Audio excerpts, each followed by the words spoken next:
So we often come to Tawang, Jang waterfalls and all, and we visit Jang waterfalls many a times. I think you can hear the sound. But one thing angle we have not often seen is the one I'm going to show you.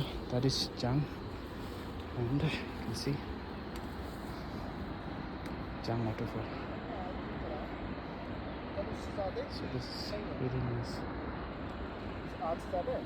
We have our team, that is Jangda village. So it's a beautiful view experience.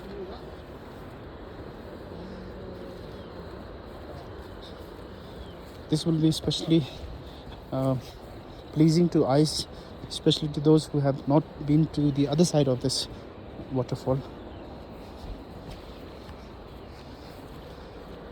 Also once more, that is Jang waterfall. Many people's, I think, they want to see what is up there, how it flows down. That side is Sela top. From there the main water source comes, joined by other smaller streams, and this is how it looks from the top. Chorten, हाँ.